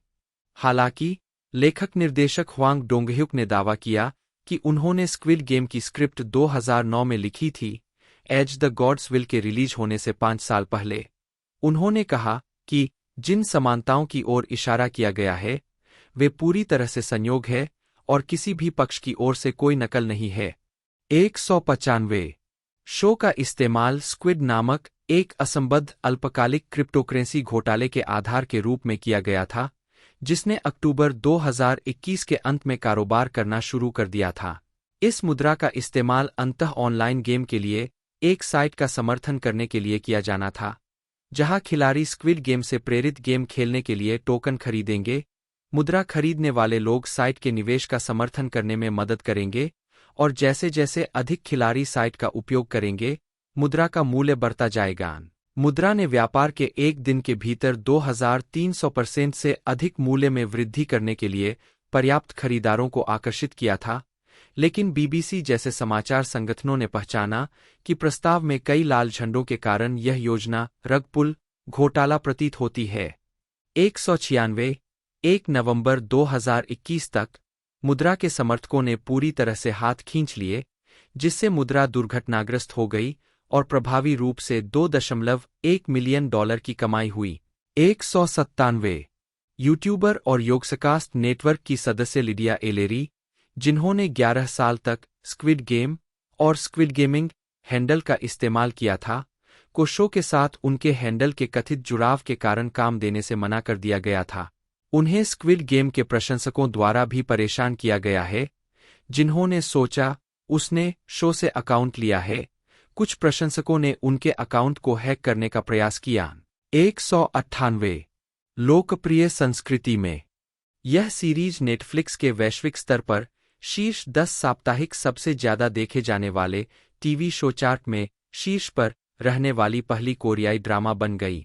यह संयुक्त राज्य अमेरिका और यूनाइटेड किंगडम सहित 94 देशों में नंबर 1 पर पहुंच गया। 141 नेटफ्लिक्स ने अनुमान लगाया कि स्क्विड गेम ने उपलब्धता के 17 दिनों के बाद दुनिया भर में 111 मिलियन से अधिक सदस्य परिवारों को आकर्षित किया था। 142 आए और 28 दिनों के बाद 142 मिलियन से अधिक सदस्य परिवारों को। 143 जो दिसंबर 2020 में ब्रिजर्टन को अपने पहले 28 दिनों में प्राप्त 82 मिलियन को पार कर गया था और अपने लॉन्च के समय सेवा की सबसे ज्यादा देखी जाने वाली श्रृंखला बन गई। 144 नेटफ्लिक्स द्वारा नवंबर 2021 में श्रृंखला के देखे गए कुल घंटों के आधार पर दर्शकों की संख्या के अपने प्रकाशित मैट्रिक्स को नया रूप देने के बाद स्क्विड गेम सेवा पर सबसे ज्यादा देखा जाने वाला शो बना रहा। 145 हालांकि नेटफ्लिक्स मुख्य भूमि चीन में उपलब्ध नहीं है, लेकिन स्क्विड गेम के पायरेटेड संस्करण चीनी इंटरनेट पर व्यापक रूप से प्रसारित किए गए हैं, जिससे यह शो चीनी सोशल नेटवर्किंग साइटों पर एक लोकप्रिय विषय बन गया है। 146 जुलाई 2022 तक स्क्विड गेम नेटफ्लिक्स पर पहले 28 दिनों के देखने के आधार पर सबसे ज्यादा देखा जाने वाला शो बना रहा, जो स्ट्रेंजर थिंग्स 4 से आगे था। 147 148 एशियाई क्षेत्रों के बाहर शो की लोकप्रियता मुख्य रूप से मुंह से निकली बातों और सोशल मीडिया पर वायरल प्रसार के माध्यम से संचालित हुई। वल्चर ने यह भी दावा किया कि 37 भाषाओं में उपशीर्षक और 34 भाषाओं में डब किए गए संस्करणों के साथ शो के व्यापक स्थानीयकरण ने अंतर्राष्ट्रीय दर्शकों को आकर्षित करने में मदद की। 53 ह्वांग का मानना था कि शो की लोकप्रियता विडंबना यह है कि निराश वयस्क बच्चों के खेल को जीतने के लिए अपनी जान जोखिम में डालते हैं। साथ ही खेलों की परिचितता और सादगी के कारण शो को चरित्र चित्रण पर ध्यान केंद्रित करने की अनुमति मिली। 149 स्क्विड गेम खेलने वाले पात्रों की विविधता निम्न और मध्यम वर्गीय जीवन के विभिन्न क्षेत्रों से आकर्षित होकर दर्शकों को देखने के लिए आकर्षित करने में भी मदद करती है, क्योंकि कई लोग एक या अधिक पात्रों में सहानुभूति पा सकते हैं। 149 स्क्विड गेम अपनी उपलब्धता के पहले सप्ताह में स्ट्रीमिंग मीडिया के लिए नीलसन रेटिंग में नहीं आ सका था, लेकिन 20 से 26 सितंबर 2021 के सप्ताह के लिए यह संयुक्त राज्य अमेरिका में स्ट्रीमिंग सेवाओं पर सबसे ज्यादा देखा जाने वाला शो था, जिसे 1.9 बिलियन मिनट से अधिक देखा गया। 150 यह 27 सितंबर से 3 अक्टूबर 2021 तक स्ट्रीमिंग मीडिया पर सबसे ज्यादा देखा जाने वाला कार्यक्रम बना रहा, जो अमेरिका में 3.26 बिलियन मिनट से अधिक देखा गया। इन रेटिंग्स ने इसे 2021 में अब तक का सबसे ज्यादा देखा जाने वाला स्ट्रीमिंग प्रोग्राम बना दिया और नील्सन की स्ट्रीमिंग मीडिया रेटिंग्स की शुरुआत के बाद से एक हफ्ते में 3 बिलियन मिनट से अधिक देखे जाने वाला छठा ऐसा कार्यक्रम है। 151 यह कोविड-19 लॉकडाउन के बिना एक सीजन में हासिल किया गया एकमात्र रिकॉर्ड है।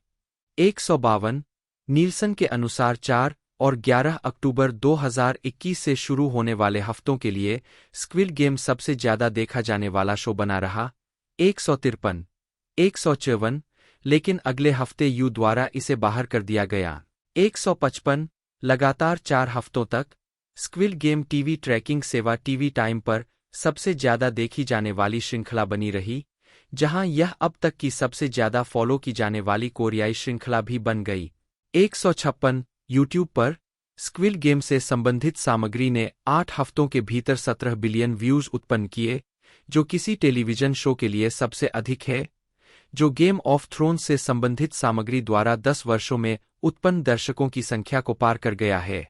157 नील्सन ने बताया कि स्क्विड गेम 2021 में लूसीफर के बाद संयुक्त राज्य अमेरिका में स्ट्रीमिंग सेवाओं पर दूसरी सबसे ज्यादा देखी जाने वाली मूल श्रृंखला थी।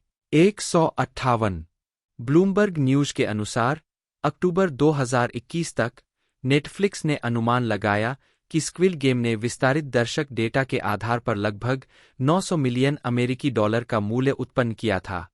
159 इसे बनाने में 21.4 मिलियन डॉलर की लागत आई। 160 नेटफ्लिक्स के लिए स्क्विड गेम की आश्चर्यजनक सफलता के कारण मूल सामग्री वाली अन्य स्ट्रीमिंग सेवाओं के संचालक, जैसे कि डिज्नी प्लस, पैरामाउंट प्लस और एप्पल टीवी प्लस, ने हॉलीवुड से परे क्षेत्रीय सामग्री की खोज करने और अपने प्लेटफार्मों के लिए समान रूप से सफल कार्यों को खोजने के नेटफ्लिक्स के मॉडल का पालन करना शुरू कर दिया है। एक कार्यकारी ने इसे असीमित क्षमता का क्षेत्र कहा है। 161 नए विचारों को लाने और विशिष्ट हॉलीवुड प्रस्तुतियों के सामान्य विषयों से हटने के अलावा ऐसे विदेशी निर्माण आमतौर पर बनाने में कम खर्चीले होते। 162 गैर यूएस टीवी सीरीज के कई निर्माता, जिन्हें अतीत में यूएस आधारित स्ट्रीमिंग सेवाओं के लिए अपने शो को पिच करने में बहुत कम किस्मत मिली थी, उन्हें उम्मीद थी कि ये सेवाएं अब स्क्विड गेम की सफलता के परिणामस्वरूप उनके कामों पर गंभीरता से विचार करेंगी। 161 पुरस्कार। मुख्य लेख। स्क्विड गेम द्वारा प्राप्त पुरस्कारों और नामांकनों की सूची। ओ योंगसू की गोल्डन ग्लोब जीत ने उन्हें पुरस्कार जीतने वाला पहला कोरियाई मूल का अभिनेता बना दिया। शो के 4 एसेजी पुरस्कार नामांकन ने भी इतिहास बनाया।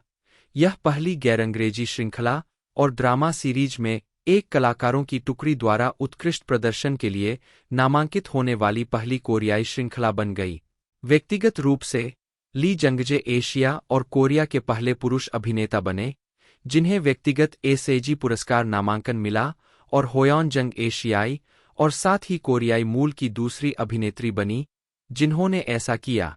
163 दोनों कलाकारों के जीतने के साथ शो ने एसेजी अवार्ड्स में जीतने वाली पहली गैर अंग्रेजी भाषा की टेलीविजन श्रृंखला बनकर इतिहास रच दिया। शो को प्राइम टाइम एमी अवार्ड्स के लिए 14 नामांकन भी मिले, जिसमें सर्वश्रेष्ठ ड्रामा भी शामिल है। चूंकि श्रृंखला को 2022 के दक्षिण कोरियाई राष्ट्रपति चुनाव से पहले पेश किया गया था, कई उम्मीदवारों ने अपने राजनीतिक विज्ञापनों में स्क्विड गेम की कुछ छवियों का उपयोग करना शुरू कर दिया और विरोधियों को इसी तरह के खेलों के लिए चुनौती दी। 51 साथ ही साथ आर्थिक असमानता से संबंधित श्रृंखला के विषयों का उपयोग अपने राजनीतिक मंच के हिस्से के रूप में किया। 220 कोरियाई ट्रेड यूनियनों के परिसंघ ने दक्षिण कोरिया में मौजूदा आर्थिक असमानता के खिलाफ अपने संदेश और प्रदर्शन के हिस्से के रूप में स्क्विड गेम पर आधारित संगठनों और छवियों का इस्तेमाल किया। 221 चुनाव के करीब अभियान अधिक कीचड़ उछालने में डूब गया था। विभिन्न उम्मीदवार अपमानजनक नामों के माध्यम से दूसरों को बुला रहे थे और जोर देकर कह रहे थे कि हारने वालों को जेल भेज दिया जाएगा और परिणामस्वरूप अभियान अवधि को स्क्विड गेम अभियान के रूप में जाना जाने लगा। 222 उत्तर कोरिया की एक सरकारी वेबसाइट अरिरंग मेरी ने स्क्विड गेम का इस्तेमाल दक्षिण कोरिया की आर्थिक स्थिति का आलोचनात्मक रूप से मजाक उड़ाने के लिए किया, जिसमें कहा गया कि यह दक्षिण कोरियाई पूंजीवादी समाज की क्रूर प्रकृति को उजागर करता है, जहां मानव जाति अत्यधिक प्रतिस्पर्धा से नष्ट हो जाती है, और दक्षिण कोरिया को एक ऐसे देश के रूप में वर्णित करता है जहां भ्रष्टाचार और अनैतिक बदमाश आम बात है। 223 United states department of state के एक राजनयिक केबल ने कहा, शो की काली कहानी के केंद्र में औसत कोरियाई और विशेष रूप से कोरियाई युवाओं द्वारा महसूस की जाने वाली हताशा है, जो रोजगार, विवाह या ऊपर की गतिशीलता पाने के लिए संघर्ष करते हैं, यह साबित करते हुए कि गंभीर आर्थिक संभावनाएं वास्तव में कोरियाई समाज के संकटों के केंद्र में है। 225 अन्य टिप्पणियां। कई पत्रकारों ने देखा कि स्क्विड गेम ने प्रमुख पात्रों और श्रृंखला के अन्य तत्वों की मृत्यु का संकेत देने में पूर्वाभास का प्रभावी ढंग से उपयोग किया। 226 उदाहरण के लिए, अली, खिलाड़ी 199 को दूसरे एपिसोड में उसके नियोक्ता द्वारा उसके वेतन से छल करते हुए दिखाया गया है, जबकि उसकी मृत्यु छठे एपिसोड में सांगवू को उसके मार्बल देने के लिए छल करने के बाद होती है। इसी तरह गैंगस्टर देओक्सू, खिलाड़ी 101, दूसरे एपिसोड में एक पुल से गोता लगाकर अपने माथातों द्वारा किए गए सेटअप से बचता है, जबकि खेल में उसकी मौत 7वें एपिसोड स्टेपिंग स्टोन्स गेम से होती है, जब उसे मिन्यो द्वारा कांच के पुल से खींचकर मार दिया जाता है। 227 सेबायोग की गर्दन पर एक निशान है। 228 शुरुआती एपिसोड में कई अतिरिक्त दृश्यों से यह भी संकेत मिलता है कि इल्नाम, खिलाड़ी 001, खेल का एक सामान्य खिलाड़ी नहीं बल्कि विशेष है, जिसमें खिलाड़ियों के बीच एकमात्र बूढ़ा व्यक्ति होना, 001 खिलाड़ी की पहचान होना और सभी खेलों के बारे में गहरी जानकारी होना शामिल है, क्योंकि वे उसके डिजाइन के थे। 229 इस श्रृंखला को 2014 की जापानी फिल्म में as the gods will say समानता के लिए कुछ आलोचनाओं का सामना करना पड़ा। जिस मंगा पर फिल्म आधारित थी, उसके समान स्क्विड गेम में बच्चों के खेल के खतरनाक संस्करण जैसे कि दारुमासान गा कोरोंडा, रेड लाइट, ग्रीन लाइट का जापानी संस्करण शामिल है। साहित्यिक चोरी के आरोपों का जवाब देते हुए निर्देशक ह्वांग डोंगह्युक ने कहा कि वह कम से कम 2008 से स्क्रिप्ट पर काम कर रहे थे और दोनों फिल्मों के बीच समानताएं, जिनके बारे में उन्हें फिल्मांकन की प्रक्रिया के दौरान अवगत कराया गया था, संयोगवश थी। 230 उन्होंने स्वीकार किया कि वह बैटल रॉयल और लायर गेम सहित जापानी कॉमिक्स और एनिमेशन से प्रेरित थे। 50 कुछ द्विभाषी दर्शकों ने नेटफ्लिक्स के अनुवादों की गुणवत्ता पर बहस की है, यह देखते हुए कि अंग्रेजी बंद कैप्शनिंग, जो अंग्रेजी डब पर आधारित थी, ने मूल कोरियाई की तुलना में कुछ संवादों के अर्थ को बदल दिया। अंग्रेजी डब के लिए द्विभाषी कलाकारों ने स्वीकार किया कि कुछ अनुवाद संबंधी समस्याएं थीं और कहा कि इस प्रकार का काम दर्शकों को कैप्शनिंग कैसे प्रस्तुत की जा सकती है, इस पर सीमाओं के कारण चुनौतीपूर्ण है। 232 मैक्वेरी विश्वविद्यालय में अनुवाद के एक वरिष्ठ व्याख्याता जिनह्युन चो ने कहा कि विशेष रूप से कोरियाई भाषा में ऐसे शब्द हैं जो अनुवाद योग्य नहीं है, जैसे कि एग्यो। साथ ही कोरियाई संस्कृति में सम्मानसूचक शब्दों का भी उपयोग किया जाता है। क्योंकि ऑनस्क्रीन अनुवाद एक छोटी सी जगह तक सीमित है, अनुवादकों के लिए इन शब्दों के लिए आवश्यक संदर्भ प्रदान करने के लिए कोई जगह नहीं है। चो ने सांगवू का उदाहरण दिया, जिसने अली से उसे ह्युंग कहने के लिए कहा, एक कोरियाई सम्मानसूचक शब्द जिसका इस्तेमाल किसी को बड़े भाई या पुराने भरोसेमंद दोस्त के रूप में संदर्भित करने के लिए किया जाता है, न कि अधिक औपचारिक साजंगनिम, कंपनी अध्यक्ष के रूप में, जिसका इस्तेमाल अली पहली बार मिलने के बाद से कर रहा था। हालांकि ह्युंग के अर्थ की जटिलताओं के कारण अंग्रेजी अनुवाद ने मुझे ह्युंग कहो को सरल करके मुझे सांगवू कहो कर दिया, जिससे इस अनुरोध का निहितार्थ खो गया। 233 स्क्विड गेम के उपशीर्षकों की गुणवत्ता ने नेटफ्लिक्स और अन्य सेवाओं के बारे में बहस शुरू कर दी, जो मूल भाषा के अर्थ को बेहतर ढंग से पकड़ने के लिए उपशीर्षकों और बंद कैप्शनिंग गुणवत्ता पर अधिक प्रयास करने के लिए अंतर्राष्ट्रीय कार्यों के साथ अपने पुस्तकालयों का विस्तार करना चाहते हैं। 234 शो को महिलाओं के चित्रण के लिए कुछ आलोचना मिली।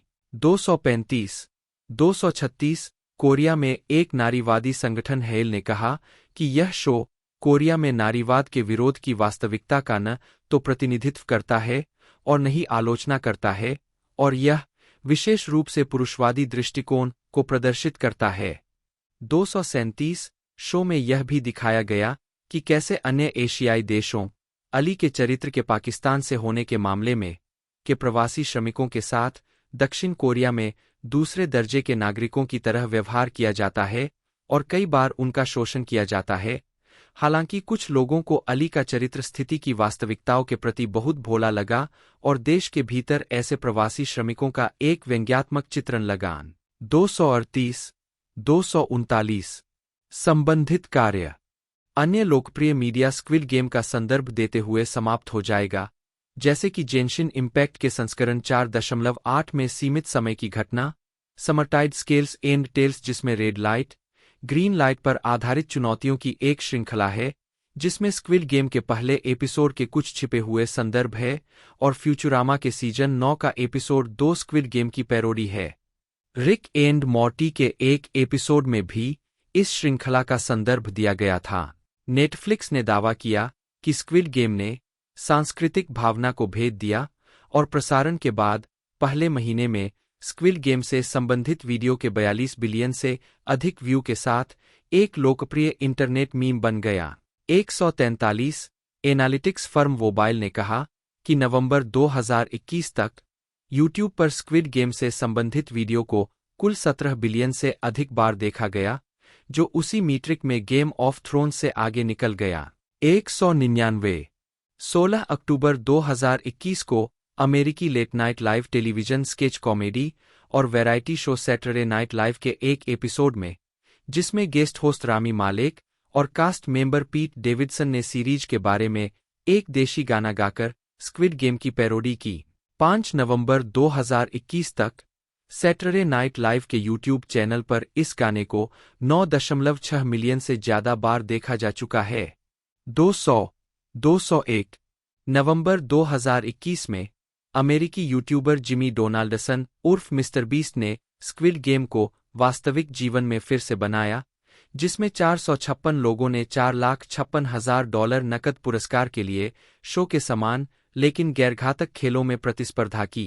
202 15 नवंबर 2022 तक वीडियो को 303.5 मिलियन से अधिक बार देखा गया, जिससे यह 2021 के सबसे अधिक देखे जाने वाले यूट्यूब वीडियो में से एक बन गया। 203 श्रृंखला निर्माता ह्वांग ने मनोरंजन और पैरोडी पर सकारात्मक प्रतिक्रिया व्यक्त की है।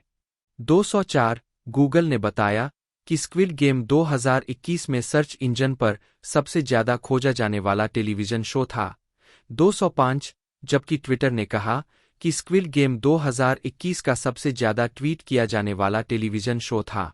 206 विषय वस्तु और विश्लेषण, पूंजीवाद और आर्थिक असमानता। ह्वांग ने स्क्विड गेम को अपने निजी अनुभवों और दक्षिण कोरिया में पूंजीवाद और आर्थिक वर्ग संघर्षों के अवलोकन के आधार पर लिखा। 50 ह्वांग ने यह भी माना कि उनकी स्क्रिप्ट पूंजीवाद से संबंधित वैश्विक मुद्दों की ओर लक्षित थी। उन्होंने कहा, मैं कुछ ऐसा बनाना चाहता था जो न केवल कोरियाई लोगों के लिए बल्कि वैश्विक स्तर पर गूंजेगा। यह मेरा सपना था। उन्होंने आगे कहा, मेरा मानना है कि समग्र वैश्विक आर्थिक व्यवस्था असमान है और लगभग 90% लोगों का मानना है कि यह अनुचित है। महामारी के दौरान गरीब देश अपने लोगों को टीका नहीं लगवा सकते हैं। वे सड़कों पर वायरस से संक्रमित हो रहे हैं और मर भी रहे हैं। इसलिए मैंने आधुनिक पूंजीवाद के बारे में एक संदेश देने की कोशिश की। जैसा कि मैंने कहा, यह गहरा नहीं है। 8 टिप्पणीकार इस बात पर सहमत थे कि ये विषय आज दुनिया भर में पूंजीवाद पर लागू होते हैं।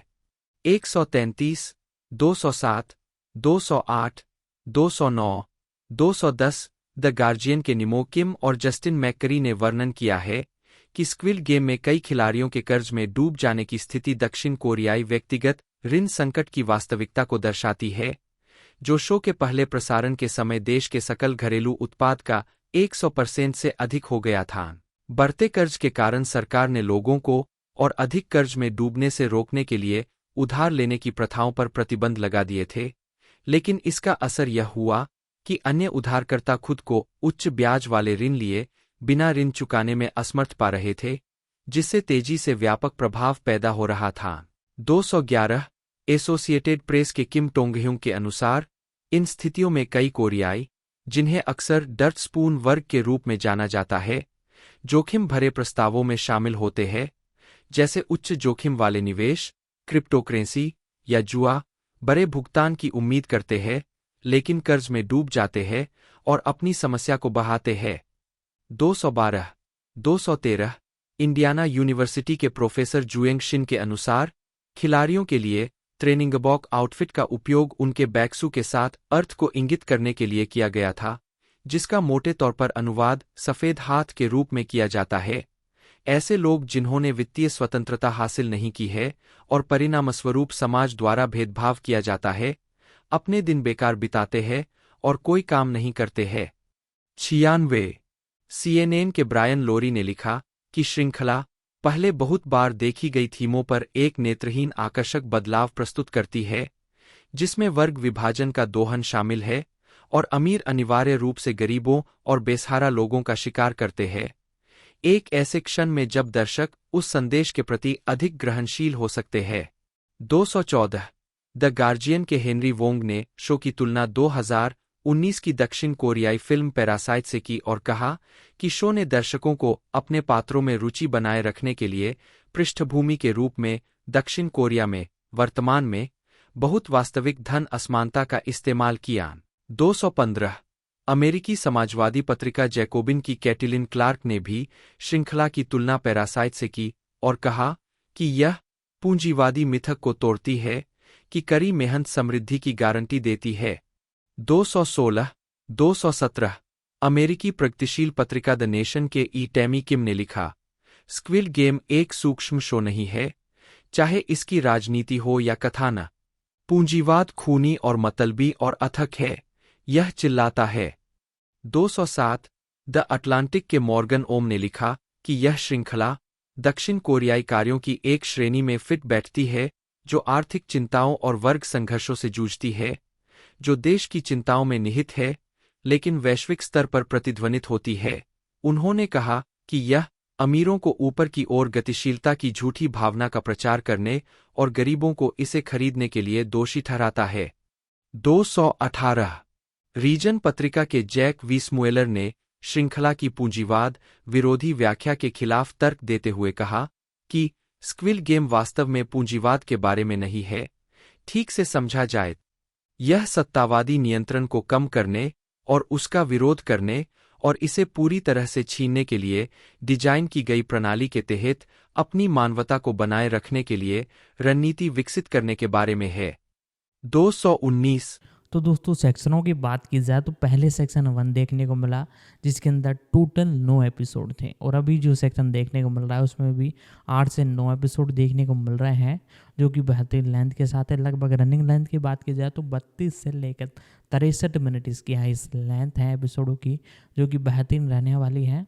और जैसे ये रिलीज़ होती है इसकी एक्सप्लेनेशन की वीडियो हमारे चैनल पर आपको बहुत जल्द देखने को मिल जाएगी, तो चैनल को ज़रूर से सब्सक्राइब कर लीजिएगा, बेल आइकन दबा कर इसे ऑल पर सेट कर लीजिएगा। तो आज की इस वीडियो में इतना ही दोस्तों, मिलते हैं अगले वीडियो में।